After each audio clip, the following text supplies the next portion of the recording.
atuações Sim, complicadas, né? Apesar da não ter conseguido a vaga, eu acho que foi pelo menos que eu vi, uma das melhores partidas do São Paulo no ano. Foi? Acho que foi a melhor.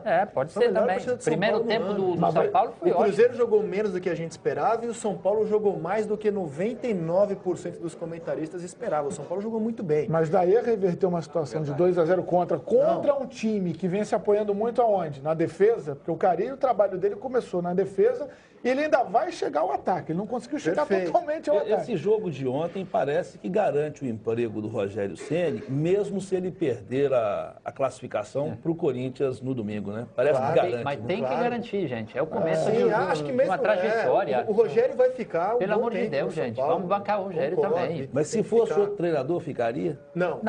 Cairia, né? A minha visão... Essa é a minha dúvida sobre o Carille. Essa é a minha dúvida. Caso o Corinthians seja eliminado contra o São Paulo, eu tenho uma dúvida séria sobre a permanência do Carille. Não gostaria dessas dúvidas. Olha que loucura, porque eu acho que o trabalho dele não é ruim, não. Olha que loucura, a situação inverteu. O São Paulo estava super na draga segunda-feira e o Corinthians com moral elevado, até porque se projetava uma classificação sobre o Inter. Agora o Corinthians está super pressionado, porque se perder a vaga, vai ser com uma derrota por 2 gols de diferença, pelo menos. Isso. Em casa. Logo na sequência do Inter. E o São Paulo vai meio que como franco-tirador agora. Sim, claro. Né? E vindo de um moral muito elevado. Esse jogo ficou maluco de domingo, Corinthians e São Paulo. Ficou. E o Paulo Ricardo, no nosso Twitter, escreve uma coisa que eu concordo com você, Paulo. O problema do Corinthians foi achar que a postura contra Luverdense, Botafogo e São Paulo... E eu acrescento o Brusque também. O Corinthians jogou na defesa contra o Brusque, passou nos pênaltis na Bacia das Almas. Iria dar certo em todos os jogos. Me parece faltar repertório para o Corinthians. É sempre o mesmo estilo, sempre o mesmo tipo de jogo. Depois da partida, o Antônio Carlos enalteceu os números, a gente vai mostrar daqui a pouco as estatísticas do Inter, somando os 2 jogos. E por parte do Corinthians, o Carille e o Rodriguinho vieram com aquele discurso pronto de que faltou aproveitar as chances criadas. Confira.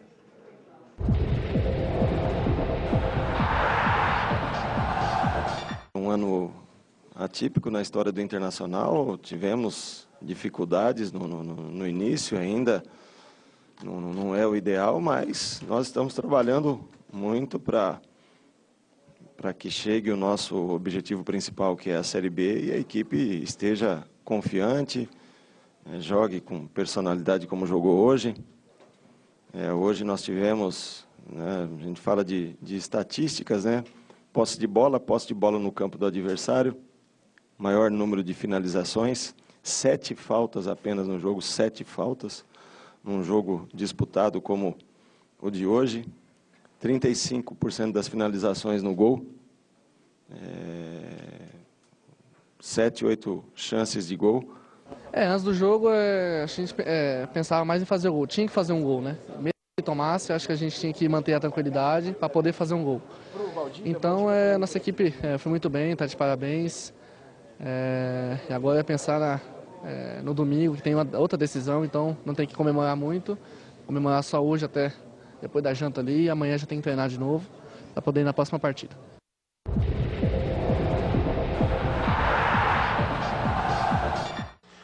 Jogo grande, que é sempre Corinthians e Inter, jogo decisivo, apareceu, tem que fazer, né? E a gente criou as oportunidades. O time trabalhou para isso, conseguiu girar a bola como a gente imaginava que tinha que ser de um lado e terminando principalmente pelo lado esquerdo, chegando na área do adversário. Faltou matar.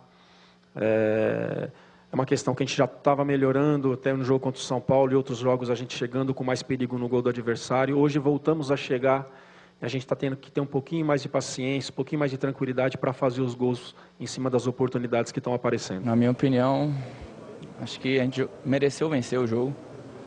Perdemos algumas oportunidades, a gente tivemos a chance de matar o jogo. Infelizmente a gente não foi efetivo igual a gente foi contra o São Paulo, mas a equipe criou bastante. Está de parabéns pela entrega. E aquela coisa, né? Nos pênaltis fica mais difícil a gente conseguir ter o controle, né, do que vai acontecer. E infelizmente a gente saiu derrotado. Em 3 duelos de Copa do Brasil, o Corinthians foi para os pênaltis em 2 deles, contra o Brusque e contra o Inter caiu. Esse discurso de que faltou, que muitos clubes usam, faltou aproveitar as chances criadas, ele não se aplica se você for analisar as estatísticas. Somando os 2 jogos, olha, na primeira partida, o Corinthians teve 11 finalizações contra 16 do Inter. Na segunda partida, 16 do Corinthians, 13 do Inter, muito equilíbrio. No total, o Inter finalizou mais do que o Corinthians. Na posse de bola, até pela característica das equipes, o Inter teve mais posse nos 2 jogos.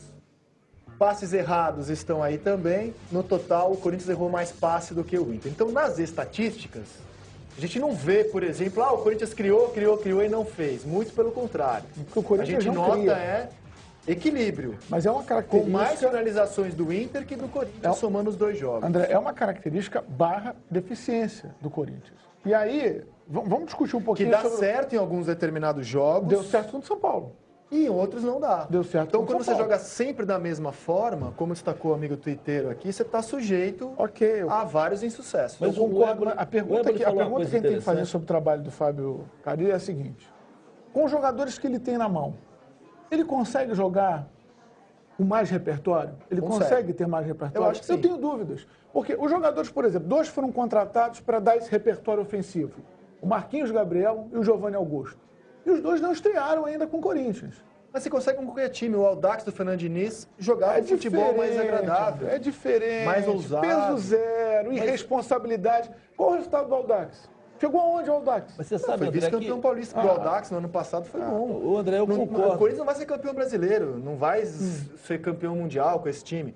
Eu só acho que dá para essa equipe jogar um pouco mais de futebol. Pode jogar melhor, mas não vai ser uma máquina de criar oportunidades. Sim. Não vai ser. Mas você sabe que eu concordo com o Ébolo nesse aspecto, porque às vezes a responsabilidade vai toda para cima do treinador em circunstâncias como essas, e às vezes o camarada tem ali umas limitações.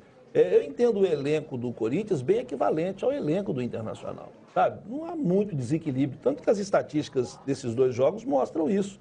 Mas o Corinthians foi para os pênaltis contra o Brusque, o Corinthians sofre para ganhar do Botafogo. O Corinthians não tem mais elenco que o Botafogo. A gente está discutindo não a qualidade do elenco, que eu concordo com vocês, ela é média. É ideia de jogo. Forma de jogar. A forma de jogar do Carille é uma forma muito defensiva. Ele não consegue achar, no meu modo de ver, opções ofensivas diferentes. Então, a forma de jogar do Corinthians é muito fácil para o adversário ler. Mas aí a gente cai naquela que o Ébolo levantou mais cedo também. O Internacional hoje está numa condição parecida com a do Audax, por exemplo, que você citou. O Inter está purgando agora os pecados cometidos na primeira divisão ano passado, ele foi rebaixado, então contra todo o time grande, o Inter quer mostrar que é grande, como de fato é, e faltou comer grama ontem, não é? Assim como ele vai fazer contra todo o grande que ele enfrentar este ano, até voltar para a primeira divisão do futebol brasileiro. E esses times menores também, eles entram contra Corinthians ou contra qualquer clube grande comendo grama. O que o Corinthians desperdiçou ontem, aí eu concordo, é a torcida dele. Jogando em casa, né? Jogando em casa, a torcida ela exerce uma pressão muito grande e isso o Corinthians não tirou proveito ontem. Olha, a gente vai encerrar esse bloco aqui. Vou me despedir do Diogo Olivier com as considerações finais. E, Diogo, como é que o Inter vai agora para a decisão do estadual contra o Caxias, de semifinal do estadual nesse fim de semana? O Inter vai com força máxima, muito provavelmente volta da Alessandro, volta Edenilson. O Inter vai com... São os jogadores que não estiveram nessa partida, o Carlinhos também volta, força máxima no Inter. Eu queria só meter meu pitaco nessa questão aí, que eu acho que o Corinthians não tem mostras de tentar jogar de um jeito diferente. Às vezes não dá. Porque você pega, por exemplo, o Roger, que não está indo tão bem no Atlético. No Grêmio, ele pegou os mesmos jogadores do Filipão e em 5, 6 jogos ele estava conseguindo aquele padrão que ele ainda não conseguiu colocar no Atlético. O Inter, é do Antônio Carlos Zago. Por que o Zago sempre cita esses números de estatística? Porque isso é uma marca, ele quer que seja uma marca. Se você pegar os jogos de Campeonato Gaúcho, inclusive o Grenal, que é um enfrentamento de Série A, e os jogos com o Corinthians, o Inter não fica lá atrás, o Inter tenta trocar passes, chegar na frente, conta várias finalizações, toma contra-ataque demais, toma muito gol de bola aérea, tem vários ajustes para fazer, mas você percebe ali uma ideia de não colocar o time só um pouco mais para trás, de jogar no campo do adversário. Isso eu acho que o Corinthians não tem ainda. O Corinthians joga demais no seu próprio campo e só esporadicamente coloca muitos jogadores dentro da área. Então talvez não consiga, mas a ideia de tentar fazer isso eu ainda não vi no Corinthians do Fábio Carille, Rizek. Também não, e a ideia dele dar certo em alguns jogos contra o São Paulo, o Corinthians foi muito bem, mas em outros, quando ele precisa tomar iniciativa, como era o caso ontem, não deu certo. Diogo, eu me despeço de você, grande abraço ao amigo e até a próxima aqui no Redação. Tchau, tchau pessoal.